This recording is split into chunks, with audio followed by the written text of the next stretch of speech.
I have a few clarifications, and I'll start with the first one.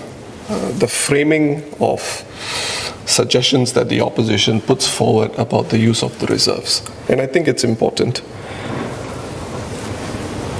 When we talk about the reserves, we're not talking about raiding them.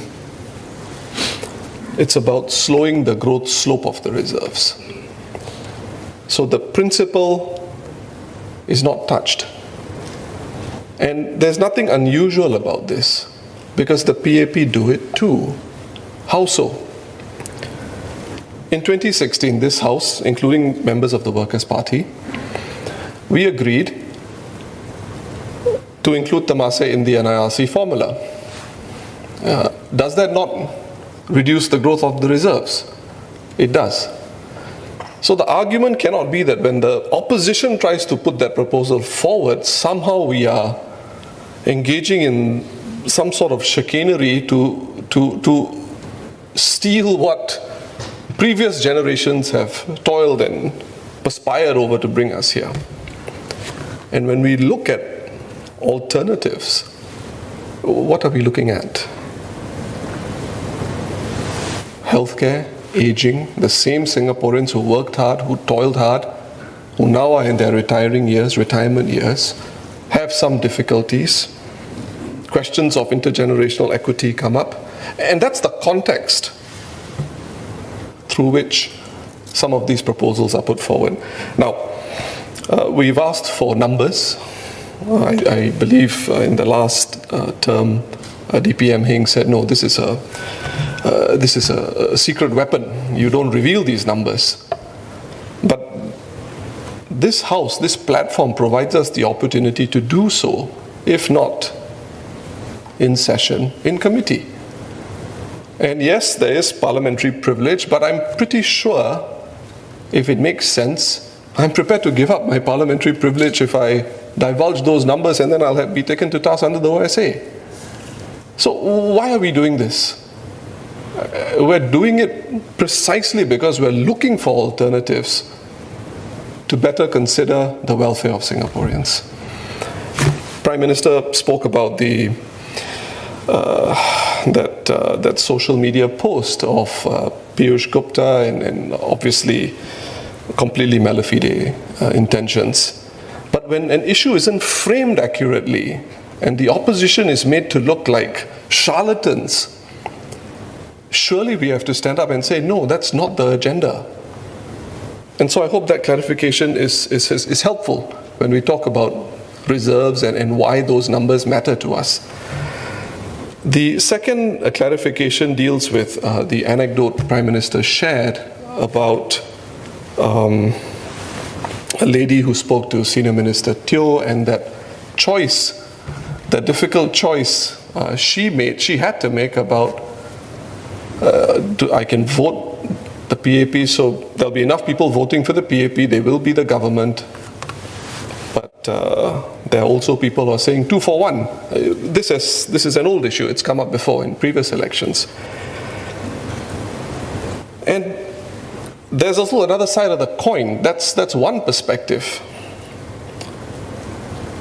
There are conversations that opposition MPs hear, like Mr. Singh. Why is it that when new citizens go to the CC, the elected MP is not there? Isn't the elected MP who may be who is an opposition candidate, not part of this larger political firmament?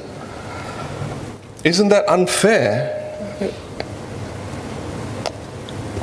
And there are other questions too, and these have come up as well. More recently, I put up a post about restarting Meet the People sessions, and a pro-establishment Facebook page goes on and says, hey, look at them trying to engender sympathy from the public by doing MPS sessions at the Void Deck. And of course, people come up to me when I go on the ground, walk the markets, and they say, Mr. Singh, is it true? Actually, the government says you can build your own offices. I say that's true. The position changed in 2011. The position in 1991, prior to 1991, HDB built offices for everybody, every MP, including opposition MPs. And then they stopped in 1991. Why did they stop? Because the argument was there was a competing need for void deck space. Even though in later parliamentary sessions, that number is only 1%, I understand, that was dedicated for that purpose. And then in 2011, the position changed. And so we have to deal with some of this reality as well. Poor understanding, call it what you want, of the situation. People feeling that there's something inherently unfair. And so when they say, I want the PAP in government, but I also want an opposition, they are giving voice to the situation many Singaporeans actually feel, which is, we want an opposition in this house. There must be an opposition in this house. So my duty and the duty of my colleagues is to be responsible about our roles. It's not easy. We come under pressure too from our own supporters. But as the Prime Minister rightly said, I think we owe our loyalty to something larger. And we will do our best by Singaporeans. And if we're not good enough, we deserve to be voted out. And that's how the system should work.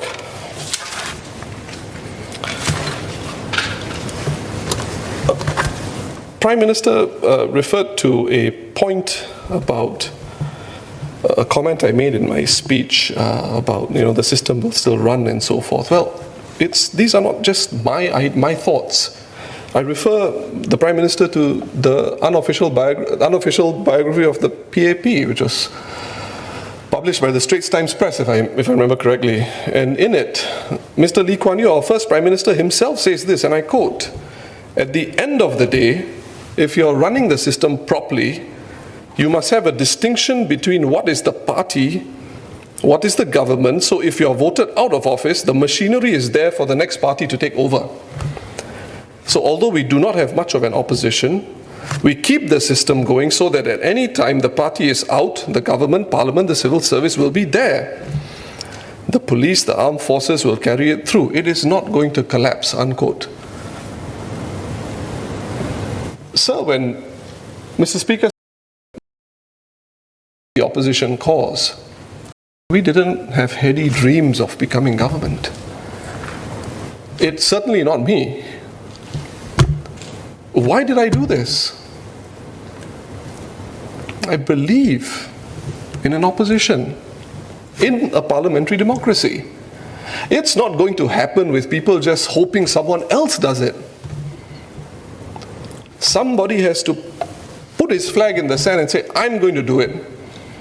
And then it's the duty of myself, my party colleagues, to make sure that the people who are on board do their very best. This is my commitment to Singaporeans, and this is my commitment to the Prime Minister as well. Thank you.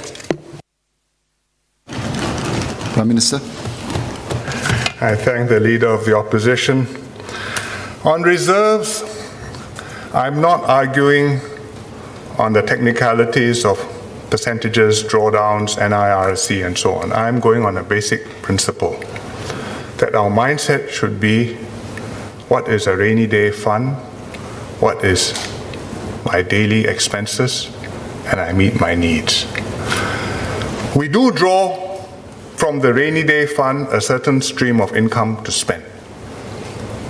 We thought this over carefully, we debated this in the House, we agreed upon a rule which we felt was a fair distribution between the present and the future generations, which is that of the expected earnings, half will be taken to be spent, half will go back and be reinvested and will be for the future.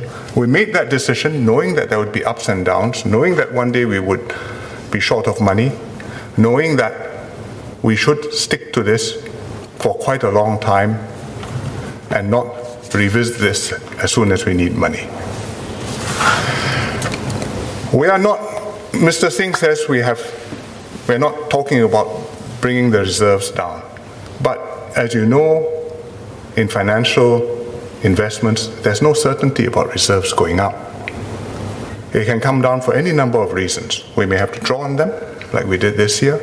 It can come down because the markets can come down and bring the value of our investments down, despite our best management of GIC or Temasek, as has happened from time to time. And there is a balance of risk which we have to accept, and then there's a fundamental mindset. What are you depending on for the future? What is for now? And I suggest that our mindset should be, what I have planned for the future, I think of as only touching them in extremis. On Monday, when Mr. Singh spoke about trade-offs and difficulties, he said, yes, he knows that there's more spending which is necessary, that old folks, there will be trade-offs, and we can raise income taxes. He didn't say GST, but he's prepared to raise income taxes. Well, these are political judgments which you have to make, but finally you have to be able to spend what you are able to earn. And I suggest that our fundamental mindset should be, we pay our way forward. And we do not depend on another little bit from the reserves, another little bit from the reserves, another little bit from the reserves. Each time, I'm not really compromising a principle, I'm just getting a little bit more pregnant. And it is not, I suggest, that is not the way we should think as a generation. We should be thinking for the future, for the next generation, and I'm their founders. I want to help to provide for them. And I think that is the mindset which has brought us here, and that's the mindset which will serve our children and grandchildren well. Now on SMTO's anecdote and Mr. Pritam Singh's arguments, his arguments do not respond to the anecdote, because the basic point is this: whatever happens, there will be opposition MPs elected into this House. It's assured by our Constitution, and it has worked out, and the opposition has been making use of this system. The Workers' Party in the last election had NCMPs, PSP in this term have NCMPs. There will be opposition in this House to hold the party to account, to hold the government to account. So if you think the government is doing the wrong thing in terms of MPs' offices, in terms of the MPs and the community centres, by all means vote the government out, put a new government in, change the government, change the policy. But if you say vote against the government because somebody else will look after getting the PAP government, and you just become a free rider, and you vote opposition, no harm, the PAP will still be there, then I think the system must fail. Because the system can only work if people vote sincerely, honestly, in accordance with what they really want, and to produce a result which matches their true intentions. And if they vote tactically, the consequence must be one day they will get the result which they marked the X for, but which they did not intend. And I think that's a wrong thing to teach people to do. You go to the elections, you vote for the person whom you have trust in, who will run your system, who will run your government. And our system is designed so that if you do that, it will be stable. If you don't do that, I think you're caught in trouble. I can understand why Mr. Singh, as leader of the opposition and not in a position yet to challenge the government, would like to make this argument that the government PAP will be there, don't worry, you can safely vote for me, I'm not going to be the next PM. But I put it to you that that is not the right thing to do morally, and is not the right thing to do for Singapore. Now, thirdly, on the system still running, he quoted Mr. Lee Kuan Yew, and indeed we have designed it to the best of our ability so that if the PAP is out of government, it shall not collapse straight away.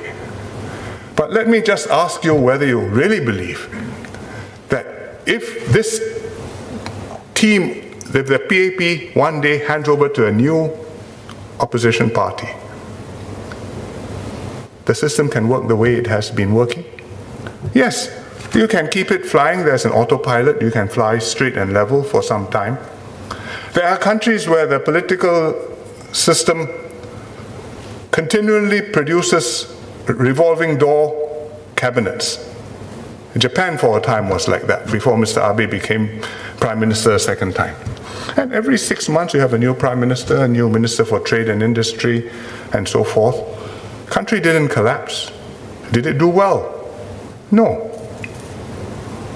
When Mr. Abe came in with, I think this time he was 9 years in government, 8 years, and got a team together and set directions, the country moved.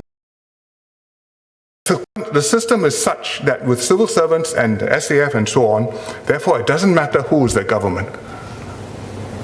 I think that's not being honest.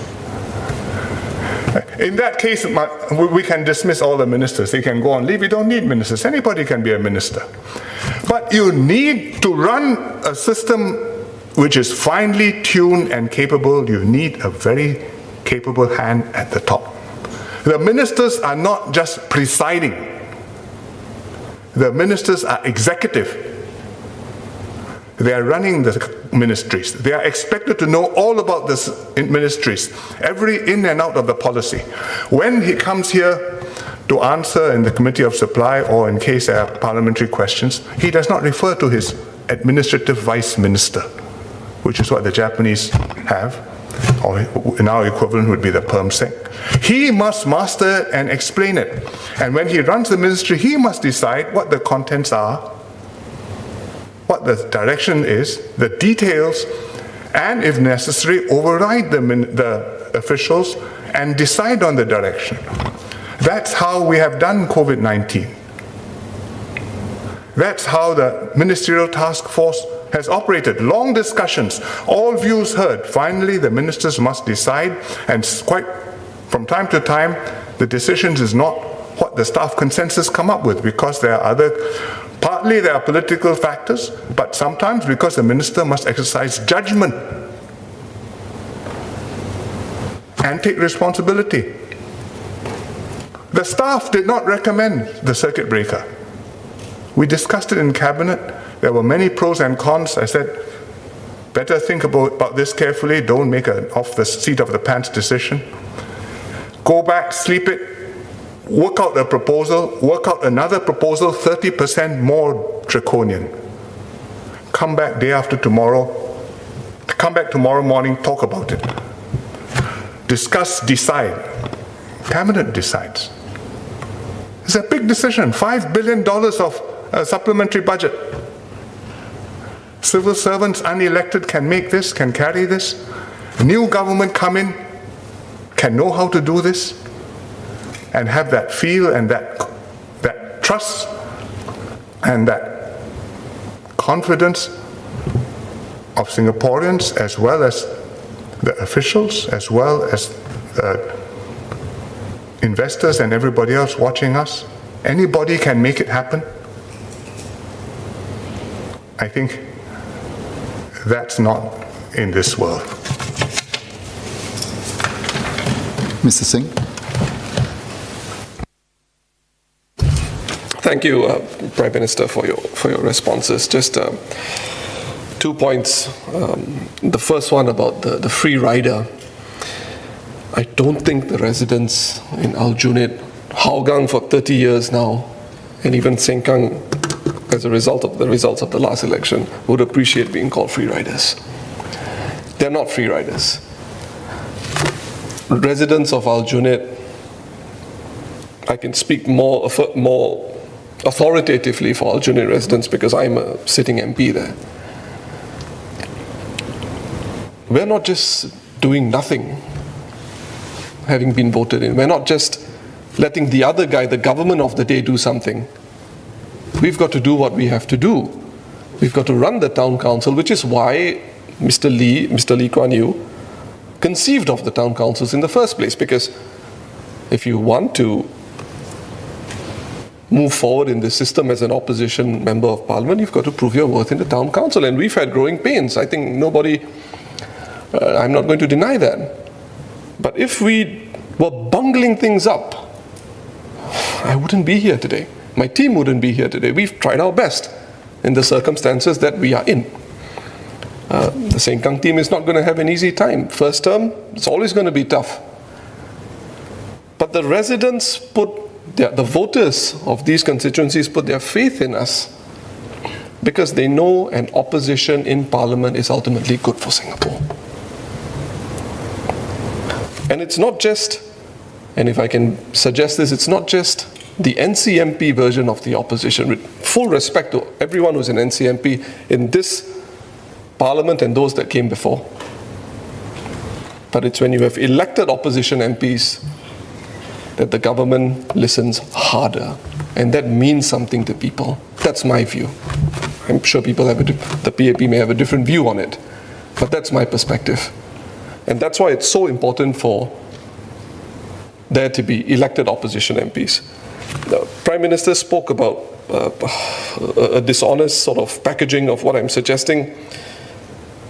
The bigger moral imperative that I have, and it's a huge burden, and I felt this burden before the last elections, was whether the people who are standing as candidates could follow through. That's the heaviest decision. That's the heaviest burden that I have. And if you choose someone who is not committed, not vested, that's the biggest pain for me as the leader of one party that aspires to represent Singaporeans in Parliament. So I'll have to do what is good and what is right by Singapore. Looking for the best people. Do I want to contest all the seats, more seats, slowly grow? A lot of it turns on the quality of people that come and are attracted by the Workers' Party and our platform. If Singaporeans are attracted to it, then sure, there's a prospect of growth, but it's not growth for growth's sake. I'm not desperate for power, Prime Minister. But we've got to get good people if we want to bring this country forward. The PAP have been doing that, as the Prime Minister has alluded. At this point in our growth, I think we have to grow our roots as a loyal opposition. After more than 50 years of independence, this is the first time the government has recognized the office of the leader of the opposition. We have many, many more miles to go. But we're not chasing a destination. We intend to do right by Singapore. Prime Minister. I appreciate Mr. Pritam's explanations. I in no way undervalue his motivations, his passion, his desire to do right by Singapore, his wish to have a high-quality opposition built up in Singapore. I understand that.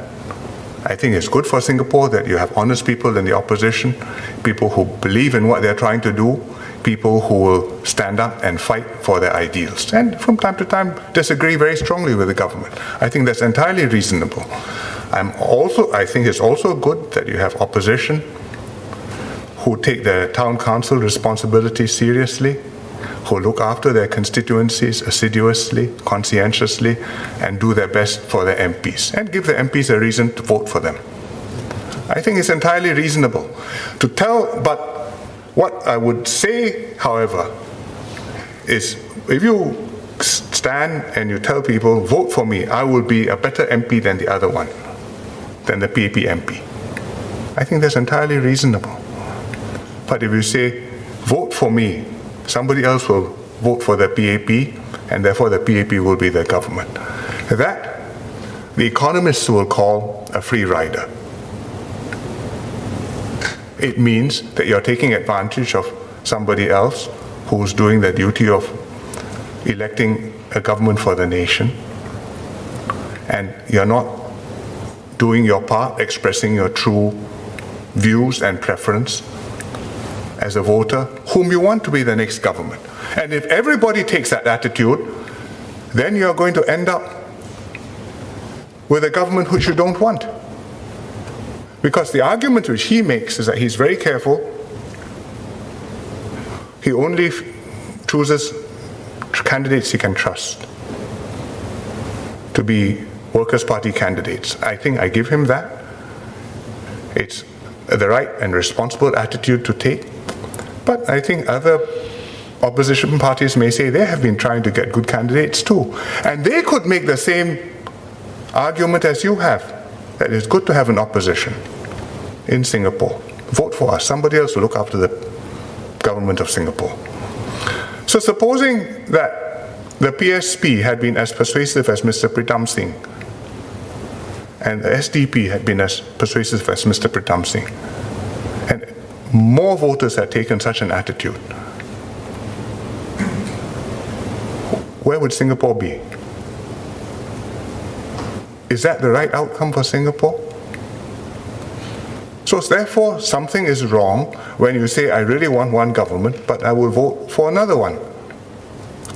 And the system will go wrong when you do that. And I think it is necessary that people understand this and understand what is at stake when you elect a government of Singapore. Elections are not just about the town council, they're also about electing the government for the country. And that's necessary for people to bear firmly in mind.